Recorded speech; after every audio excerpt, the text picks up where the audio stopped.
Welcome to the Brothers in Prayer podcast. Now, with your hosts Drew Hammond, Xander Johnson, and Dylan Burkett. Hello and welcome back to the Brothers in Prayer podcast. My name is Drew Hammond. I'm Dylan Burkett. And I'm Xander Johnson. And we are super excited because this week is led by none other than my friend Xander Johnson. And this is actually a pretty weird, kind of unique week because this is the week that a lot of students would be traveling over to Washington, D.C.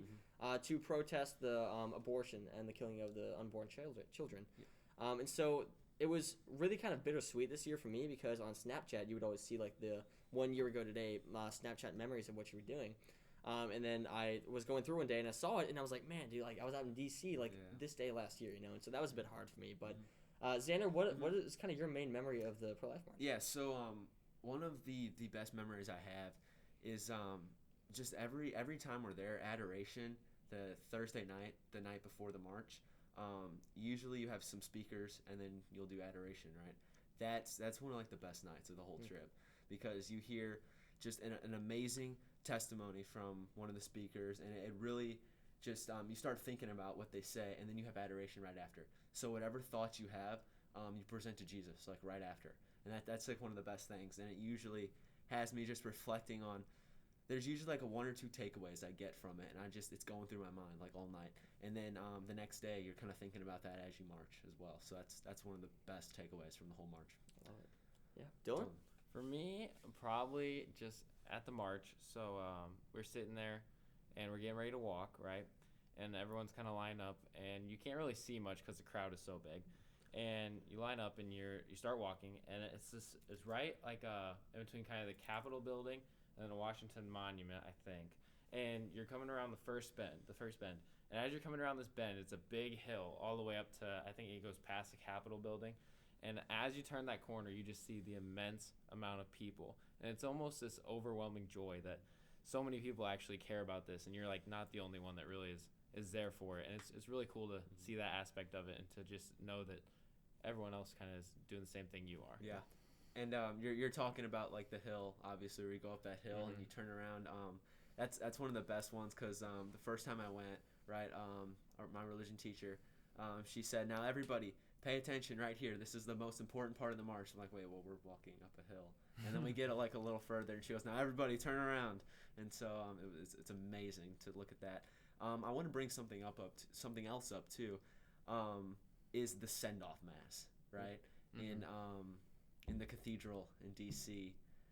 Have you guys have been in that, right? Yeah. Have you guys been underground in it? Yep. Going through like all their all like the crypt and all that stuff. Oh yeah, I have. It's amazing. It's one of my favorite things. And that send-off mass is amazing. It's usually led by the Archbishop of St. Louis, and then after that you leave and get on the bus. Last year, sadly, we got rained on, so everyone was soaking wet on it. Yeah. But yeah, it's all fun. The whole trip's amazing. But that's a once a year thing, right? So how is it that we can be pro-life the other 364 days of the year, right? How is it that we can live a pro-life life? And honestly, it can come down to very, very simple things. Stuff is just praying for life, right? Things of like maybe donating to pro-life agencies or even donating to adoption agencies as well, because part of my story is that I was adopted from Russia when I was 10 months old, and my birth mother chose life, and I'm sitting right here, right? And my parents that adopted me, they chose life, and I'm sitting right here. So that's another way to choose life, and just being nice to people every single day. Like having a pro-life stance is just maybe just not bullying, right? Or it's putting people up, it's building people up and not tearing people down, because you want to help life. You want to like my parish priest, right? He talked about the fifth commandment one time. It's like when we look at the fifth commandment, we always think, cool, shall not kill. Check that off today. But really, there's a lot more to it. It's did I kill their joy, right? Did I kill, because like if someone's happy about something and then I put them down because of it, like I killed their joy in a way. Or so maybe being pro-life is not, we would not do that. And so if you guys have anything to really say about that or anything. I have one thing. I know that I've heard this a few times this year, but one of my favorite concepts and like realities about pro-life is that it's not just about abortion. Like, yes, that is a huge part of pro-life, but another part of pro-life is from womb to tomb. Yeah. And that is from Mr. Michael Ree. Shout out there. He said that to our class. But it's really cool to think about because like we wanna preach this aspect of saving babies' lives as much as we want to do saving old people's lives and people in retirement homes and nursing homes all across the country, all across the world. We want to preach that message and do whatever we can. I love that aspect that you also brought up about joy too, like keeping people happy, not bringing people down. Like I feel like there's so much more to pro-life than just that like stereotype that we get. Yeah. So I think that's it too. And another point that I want to bring up is things like the death penalty, right? People often overlook that, which Catholic social teaching does teach that the death penalty is wrong and that we are to not support fully like the death penalty, right? And another aspect of Catholic social teaching is like poverty, because poverty can, it does eventually sometimes kill people, right? And so being pro-life can be donating food to like St. Vincent de Paul because you are helping the lives of others. You're maybe saving the lives of others, and that's fighting a pro-life cause right there. Absolutely. Right. I think too, one thing to keep in mind too is obviously pro-life is a very kind of controversial topic, you know. And so one thing I think about all the time is I pray and ask for guidance on how I can explain my story and kind of portray my thoughts on the pro-life subject in a way to where I can truly get other people to change their mind or just to reflect on what I'm saying, you know. Yeah. And so that's one thing I just always want to work on is the fact that how can I just kind of keep it mutual and keep it as fact-based as possible, right? Because I love all the statistics about abortion, right? Because obviously, like you said, pro-life is very much kind of about the entire lifestyle and the entire life of a human being. But at the same time, that really scientifically, right, that is a child at the moment of conception, right? That's what we believe as Catholics. And one of my favorite statistics is the fact that you can literally see the baby's heartbeat.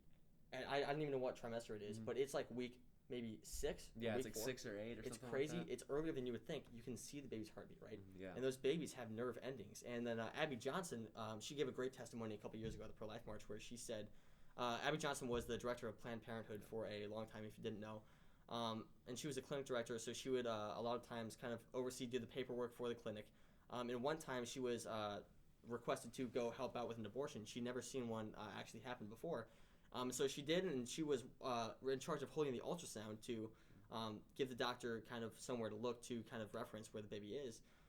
And then she watched as the knife was slowly kind of touching the baby, and she said it was amazing because as soon as the knife tip touched the baby jumped, right? And jumped away from the knife.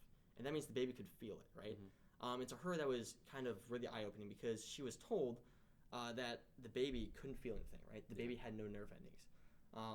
And that is just one of the many lies that organizations like Planned Parenthood are kind of feeding towards their clients to kind of just get a quick buck, you know? And that's why we're really, I think, protesting it. And again, it's a very controversial topic. And so I will always continue to pray for guidance to ask God how I can kind of portray my feelings and thoughts in a way that allows the other side to kind of open their mind, you know?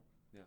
And another with the pro-life issue is people always think that like Catholics are like just pro-birth. Yeah. And we actually are pro-life, and we want to help like the lives of everybody throughout all stages. And another thing is people will sometimes think that we don't really care about the mothers.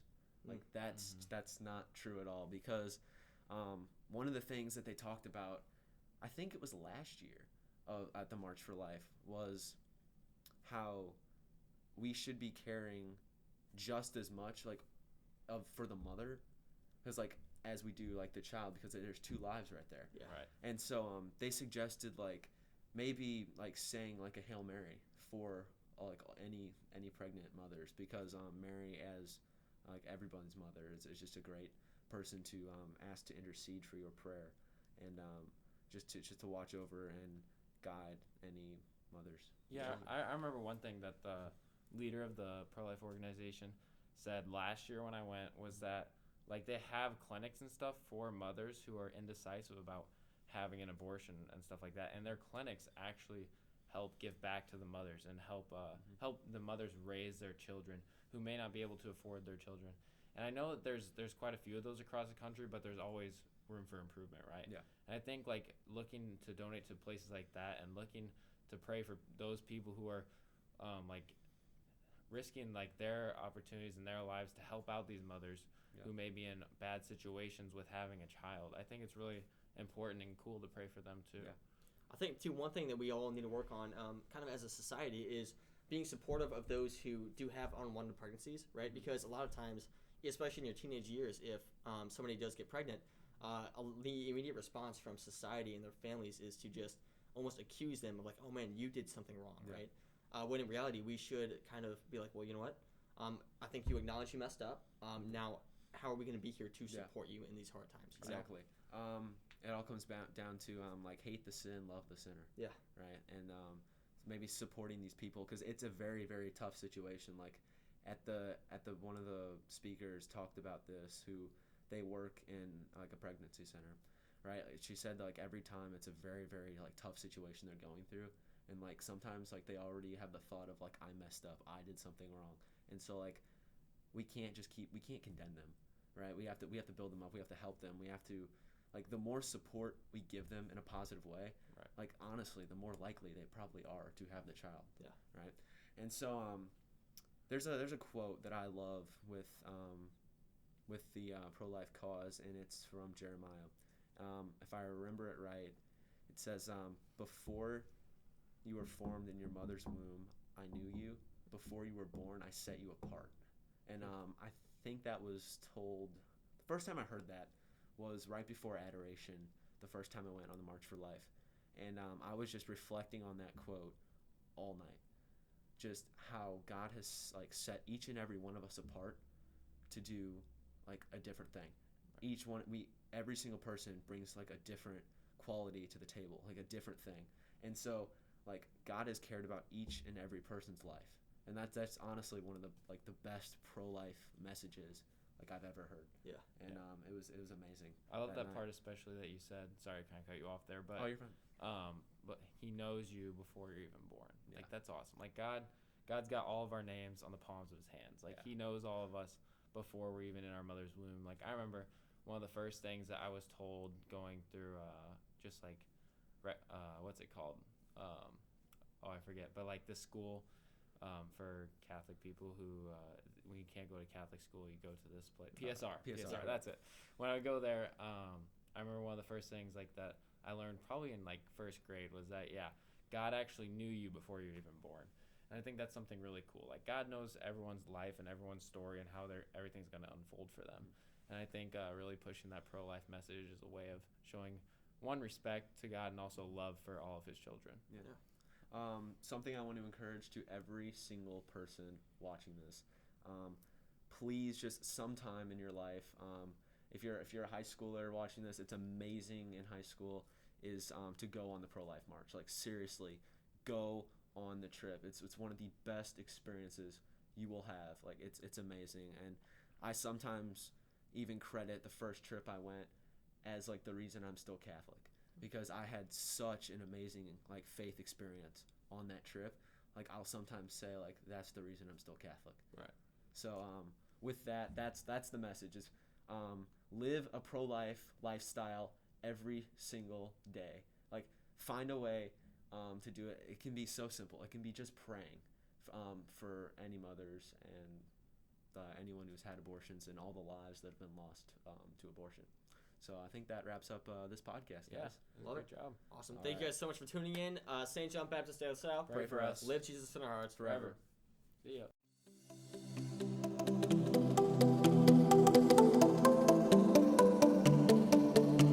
Thanks for listening to the Brothers in Prayer podcast. Our producer is Peter Coco. Our creative director is Xander Johnson. And our media relations director is Drew Hammett. Tune in every Thursday for more.